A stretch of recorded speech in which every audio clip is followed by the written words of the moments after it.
Au centre de la cavité thoracique prend donc place la masse cardiaque ainsi que ses gros vaisseaux. Et dans un premier temps, nous allons montrer la morphologie externe de ce volume cardiaque ainsi que des gros vaisseaux au-dessus et en dessous de lui. Le cœur est une double pompe située entre la circulation systémique, c'est-à-dire la circulation générale, et la circulation pulmonaire. Voici une pièce de dissection représentant l'ensemble de la masse cardiaque. Le cœur est un muscle creux avec 4 cavités. Il y a 2 cavités d'admission qu'on appelle atria ou oreillettes et 2 cavités d'éjection qui sont les ventricules. Voici un schéma un peu simpliste qui résume cette double circulation. La circulation systémique va donc conduire le sang depuis le cœur jusque vers les viscères et ramener le sang des viscères vers les cavités droites du cœur, la cavité d'admission étant donc l'atrium droit ou oreillette droite. Puis le sang sera dirigé vers la deuxième cavité droite, ventricule droit, et de là le sang sera propulsé vers les poumons. Des poumons, ce sang va revenir vers le cœur par les veines pulmonaires en direction des cavités cardiaques gauches, la cavité d'admission étant donc l'atrium gauche ou oreillette gauche. De là, le sang sera propulsé vers le ventricule gauche, qui, lui aussi, continuera le cycle et propulsera le sang vers les viscères. Voici les abréviations de ces cavités. Vous voyez que les atria sont étiquetés OD et OG, et en pratique médicale et chirurgicale, on continue à donc utiliser le terme d'oreillette, bien que le terme anatomique actuel soit celui d'atria. Les ventricules sont donc étiquetés VD et VG.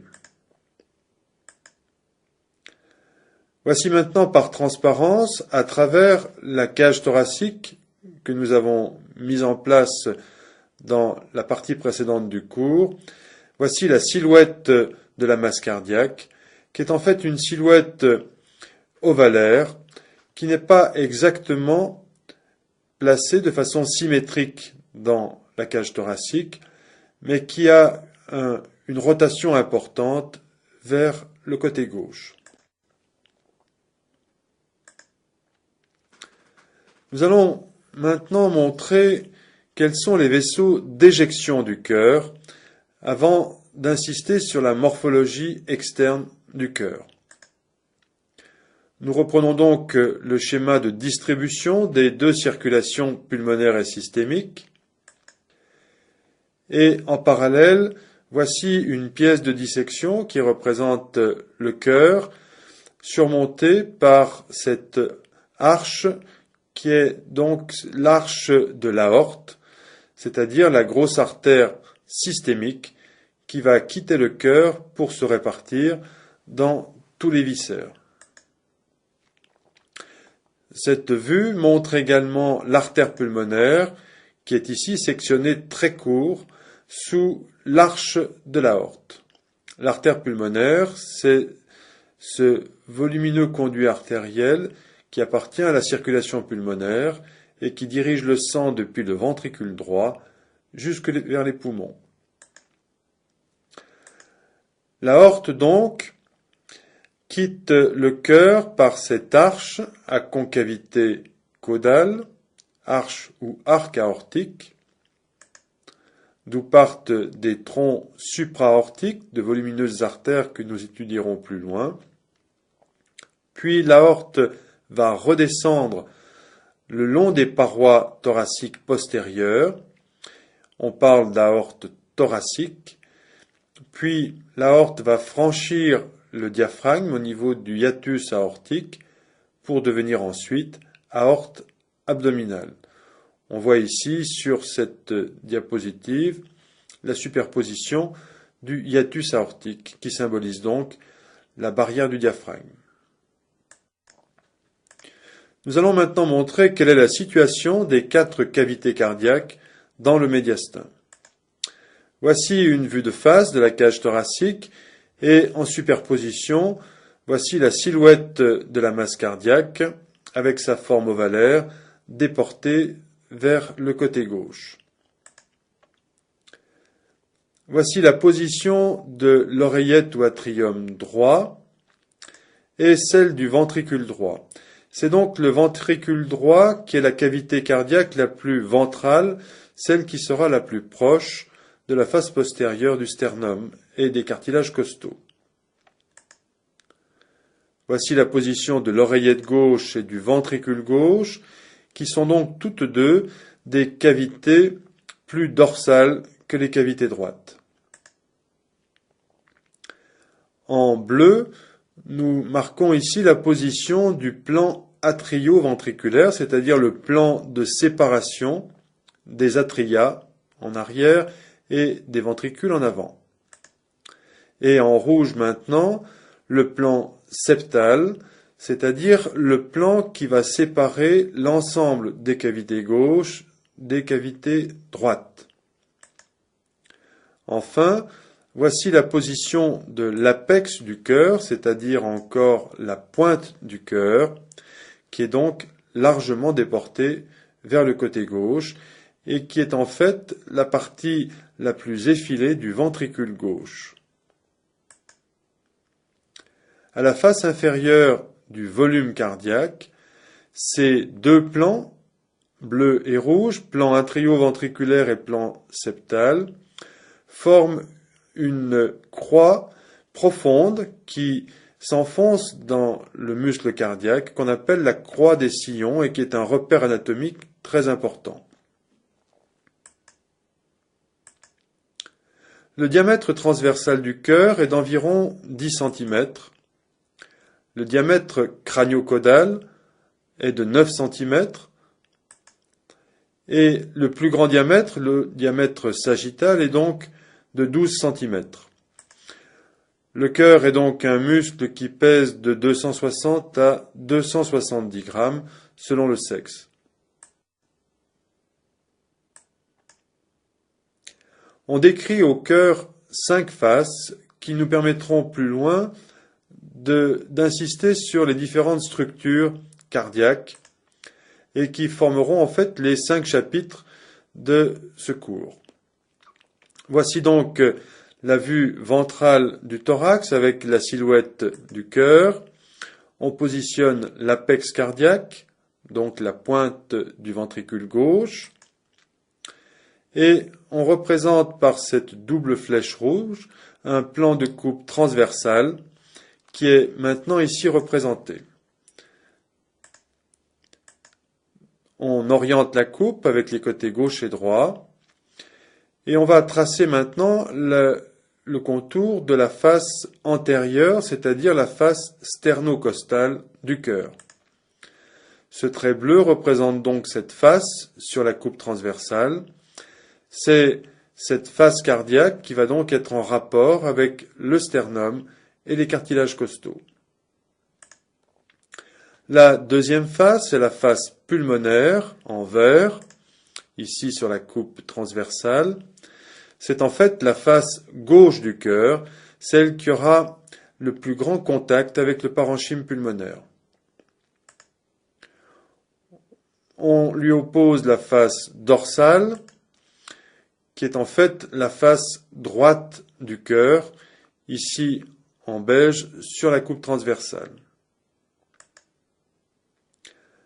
Ensuite, on parle de face diaphragmatique pour décrire la face inférieure du cœur, celle qui repose sur le centre phrénique du diaphragme. La face crâniale, ou face supérieure du cœur, est la face qui va porter l'origine et la terminaison des gros vaisseaux cardiaques. Voici tout d'abord l'étude de la première face du cœur, face crâniale, sur une vue supérieure, avec vers le haut et la droite de la diapositive, la face gauche du cœur, c'est-à-dire la face pulmonaire, et vers le bas et la gauche de la diapositive, la face sternocostale. Par cette ligne marron, on représente la paroi thoracique et par ce rectangle hachuré, la position de l'os sternal. Nous allons mettre en place les différentes structures à décrire sur cette face crâniale du cœur en commençant par les veines d'admission systémique, c'est-à-dire ici la veine cave supérieure ou veine cave crâniale, et nous continuerons la description de cette face en suivant le flux sanguin veineux puis artériel. La veine cave supérieure s'ouvre au bord supérieur de l'oreillette droite ou atrium droit.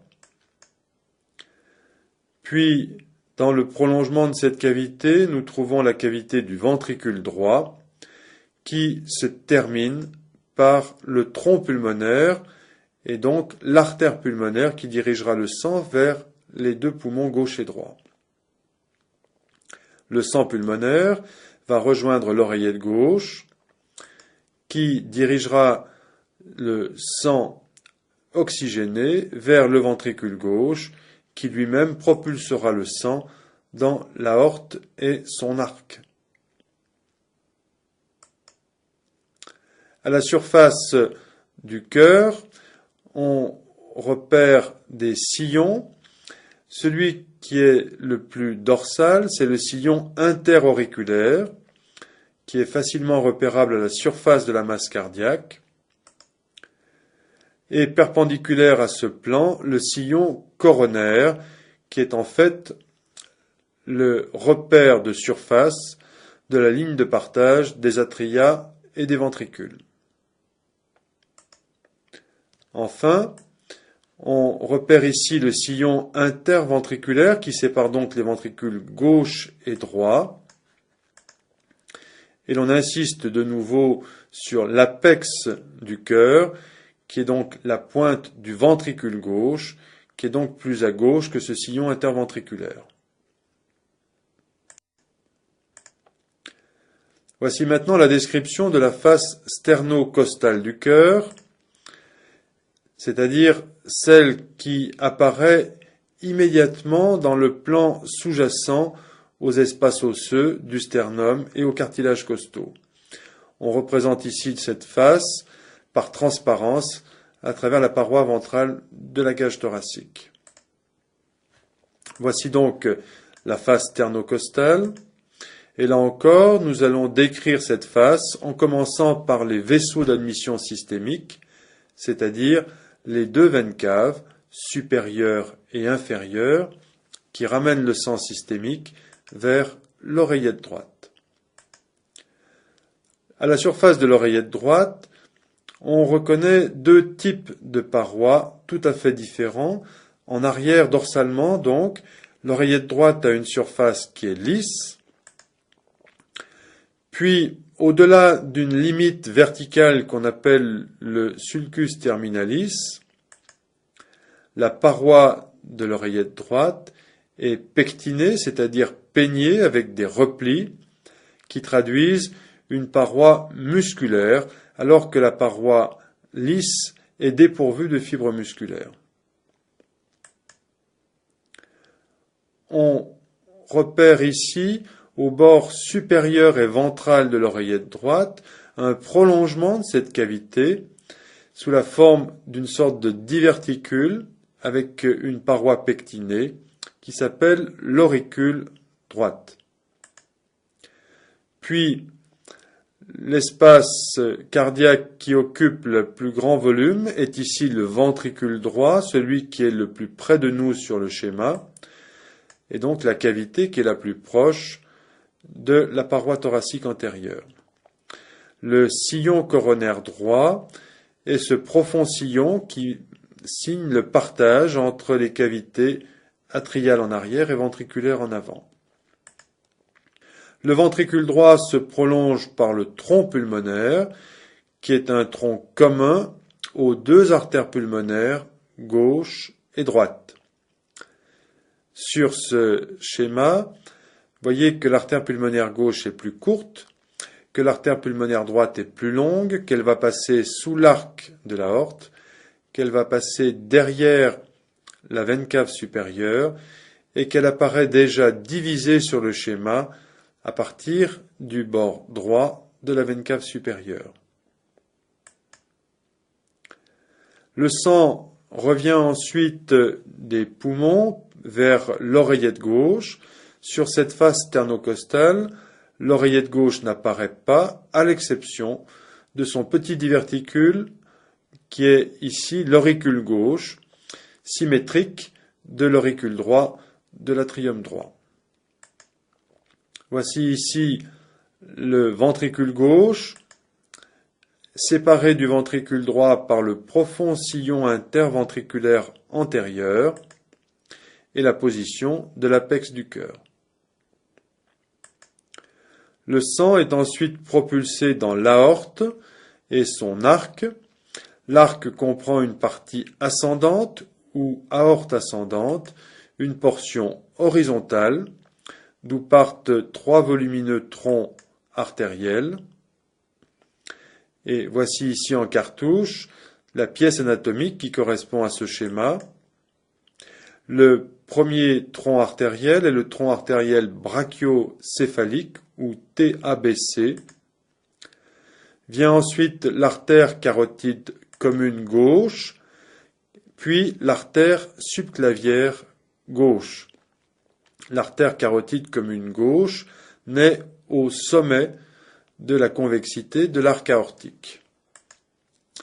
Ensuite, il y a une zone rétrécie qu'on appelle l'isthme aortique, qui est immédiatement placée avant l'aorte descendante du thorax.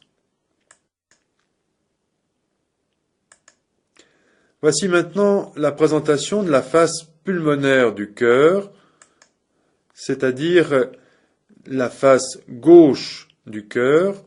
Là encore, nous allons conserver le sens du flux sanguin pour décrire ces structures et nous allons commencer par la mise en place de la veine cave inférieure qui rejoint l'oreillette droite qui ne peut pas apparaître sur ce schéma parce que trop postérieure. Des cavités droites, nous ne voyons pas non plus le ventricule droit et simplement le tronc pulmonaire avec sa division en artère pulmonaire gauche et artère pulmonaire droite. Le sang revient des poumons par les veines pulmonaires et ce schéma nous permet de voir uniquement les veines pulmonaires gauches. Il y en a deux, une veine pulmonaire supérieure gauche, veine pulmonaire inférieure gauche. Toutes les veines pulmonaires convergent dans l'oreillette gauche et au premier plan du schéma, on voit ici son prolongement diverticulaire, c'est l'auricule gauche. Le ventricule gauche occupe la plus grande partie de ce schéma et le ventricule gauche est séparé de l'oreillette gauche par le sillon coronaire gauche. Voici l'apex du cœur. Le sang contenu dans le ventricule gauche sera propulsé vers l'aorte ascendante, puis horizontale, puis descendante. On marque ici la position du sillon interventriculaire antérieur, c'est-à-dire le sillon entre ventricule gauche et ventricule droit. Enfin, en vert apparaît ici une structure ligamentaire qu'on appelle le ligament artériel qui correspond à un résidu embryonnaire tendu entre la division du tronc pulmonaire et la partie inférieure de l'arc aortique. Ce ligament est montré ici sur le schéma, sur la vue de dissection en cartouche. Voici maintenant représenter sur un seul et même schéma les faces dorsales et diaphragmatiques du cœur. La partie gauche des cavités cardiaques est donc sur la gauche du schéma. Et en bleu, on insiste ici sur la surface qui repose sur le diaphragme, c'est-à-dire sur la face diaphragmatique du cœur. On commence là encore la description par les vaisseaux veineux afférents, c'est-à-dire par la mise en place des deux veines caves, supérieures et inférieures, qui apparaissent dans le prolongement l'une de l'autre, de part et d'autre de l'oreillette droite. On retrouve à la surface de cette cavité cardiaque deux aspects différents, un aspect lisse en arrière, un aspect pectiné en avant, la limite étant marquée ici comme le sulcus terminalis. La cavité cardiaque suivante est le ventricule droit, qui propulse le sang dans l'artère pulmonaire, qui se divise ici en artère pulmonaire gauche et droite. Le sang revient des poumons par les veines pulmonaires et ce schéma permet maintenant de voir les quatre veine pulmonaire supérieure droite et inférieure droite, veine pulmonaire supérieure gauche et inférieure gauche. Ces quatre veines pulmonaires convergent comme des rayons de roue en direction de l'oreillette gauche. Le sang passe ensuite dans le ventricule gauche et sera propulsé vers l'arc aortique. Ce schéma insiste sur le sillon coronaire droit, donc sillon entre atrium droit et ventricule droit, sur le sillon interventriculaire postérieur entre les deux ventricules et sur le sillon coronaire gauche. On voit ainsi nettement maintenant cette profonde dépression en croix à la face diaphragmatique du cœur que l'on appelle la croix des sillons et qui sera un repère important pour rechercher les éléments vasculaires des parois du cœur qu'on appelle les vaisseaux coronaires.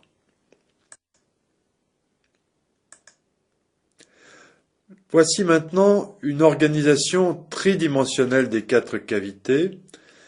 Et donc, à partir de ce volume global du cœur, voici ces quatre cavités éclatées afin d'insister sur la part de chacune de ces cavités dans le volume global du cœur. Voici maintenant une vue éclatée de cette masse cardiaque qui présente les deux volumes gauche et droit, c'est-à-dire d'une part l'oreillette gauche et le ventricule gauche, et d'autre part les cavités droites du cœur. Cet espace qui est artificiellement créé ici passe donc dans le plan septal, et ce schéma permet ainsi de comprendre qu'il n'y a pas sur les faces septales des cavités gauche et droite d'orifice de communication. Il n'y a donc pas d'échange sanguin gauche-droit à l'intérieur de la masse cardiaque. Cette vue du cœur, cette vue antérieure du cœur et des gros vaisseaux, montre la disposition du tronc pulmonaire et de l'aorte ascendante au-dessus du cœur. Et dans cette disposition, voyez que l'aorte ascendante semble naître des cavités droites, puisqu'elle s'interpose entre la veine cave supérieure et le tronc pulmonaire. En réalité, l'aorte est bel et bien dans le prolongement du ventricule gauche, et pour comprendre cette disposition tridimensionnelle du ventricule gauche et de l'aorte, il faut se reporter à une vue supérieure des gros vaisseaux. Il y a en effet une torsion de la trajectoire de l'aorte autour de celle du tronc pulmonaire. Voici le contour du ventricule gauche et du ventricule droit. Voici l'orifice de l'aorte et celui du tronc pulmonaire. Voici maintenant, avec ces deux flèches, la torsion des deux gros vaisseaux, l'un par rapport à l'autre, qui entraîne une bascule vers la droite de l'aorte ascendante et vers la gauche du tronc pulmonaire. Voici maintenant sur ce petit schéma vu de face, avec une échelle de gris différente pour les cavités gauche et droite, la position de l'aorte en gris sombre, celle du tronc pulmonaire en gris plus clair, et encore une fois, ce phénomène de torsion d'un vaisseau par rapport à l'autre, ce qui donne l'illusion que l'aorte a une naissance plus à droite que le tronc pulmonaire.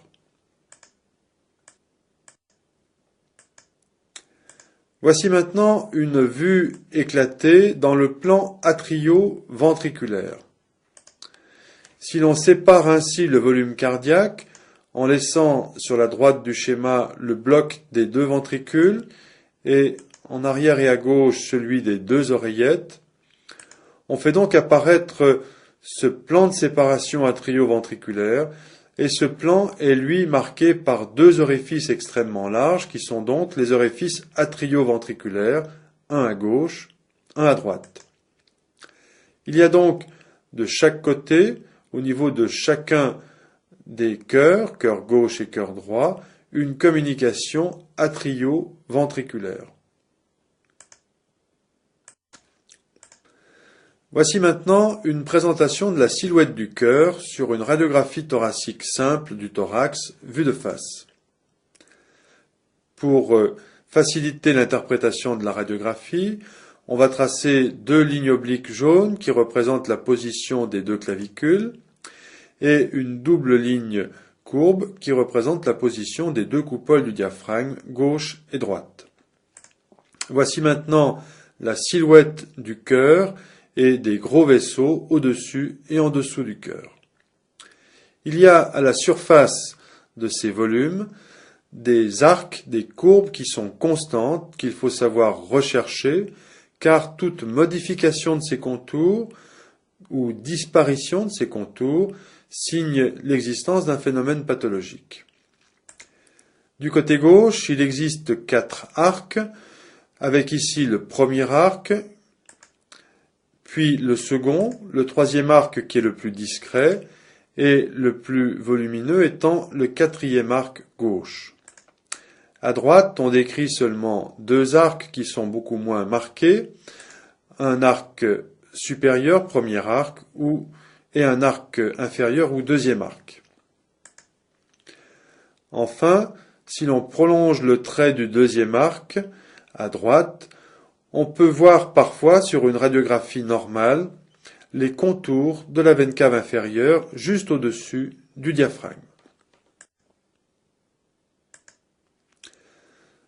Voici maintenant l'interprétation de la silhouette cardiaque sur la radiographie thoracique de face.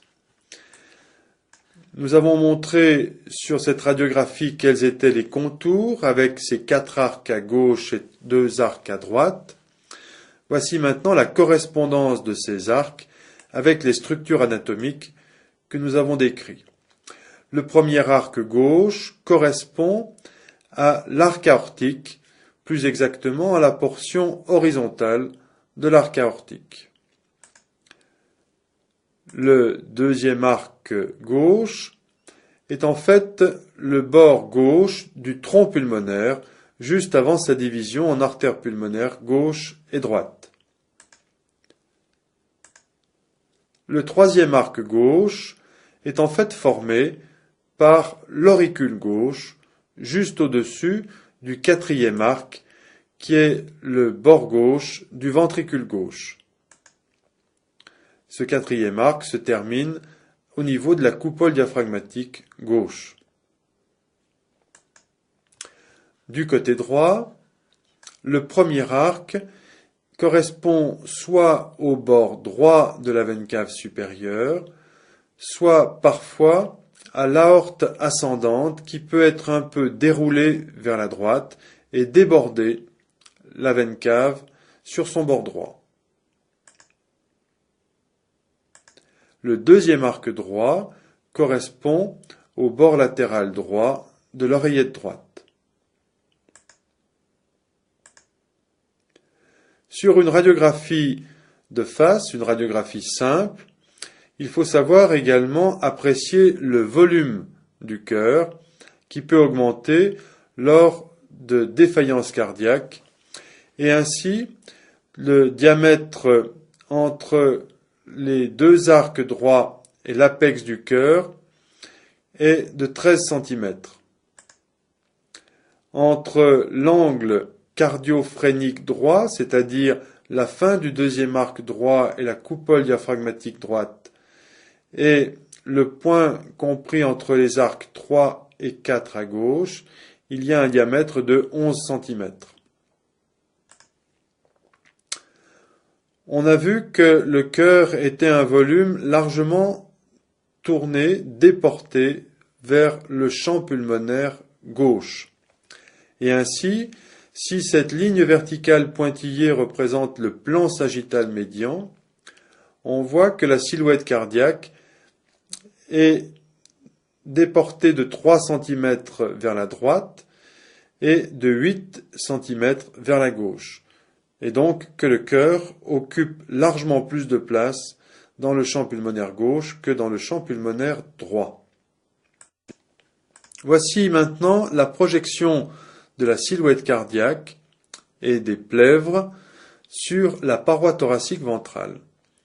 On reconnaît ici la silhouette du sternum avec ses 3 pièces osseuses et celle des cartilages costaux, avec en trait noir épais les contours de l'aire dite cardiaque et en trait pointillé la position des plèvres contre le médiastin.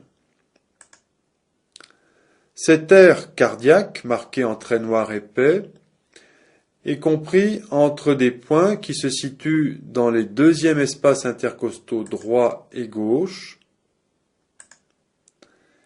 et 2 points inférieurs sur le cartilage de la 6e côte, avec du côté gauche une déformation de ce quadrilatère, puisque nous l'avons vu, le cœur est largement tourné vers le champ pulmonaire gauche.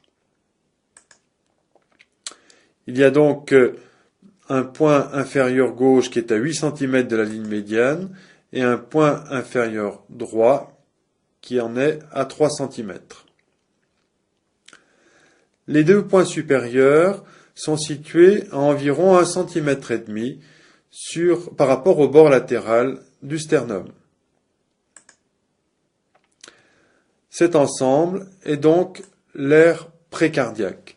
C'est une notion extrêmement importante car chaque fois qu'il y aura une plaie de la paroi thoracique dans ce quadrilatère, il faudra systématiquement suspecter une plaie cardiaque.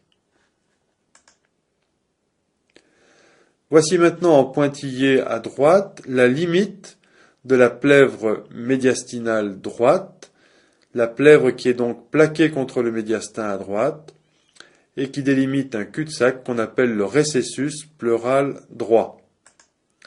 Cette ligne à gauche est celle qui représente le récessus pleural gauche qui est dû à la plèvre médiastinale à gauche. Sur ce schéma, nous faisons maintenant apparaître de façon très schématique la trajectoire des vaisseaux thoraciques internes, artères et veines, que nous avons décrits dans l'étude des parois du thorax. Ces vaisseaux ont donc une trajectoire quasiment verticale, parallèle aux bords latéraux du sternum. Ils en sont séparés d'environ 1,5 cm et ils sont donc directement en contact avec cette aire cardiaque. Ces vaisseaux sont donc très près du cœur, ce qui vous permet de comprendre que ces vaisseaux pourront être utilisés pour des pontages aortocoronariens, c'est-à-dire des pontages entre ces vaisseaux mêmes et certaines artères coronaires pour pallier un défaut de circulation artérielle des parois du cœur.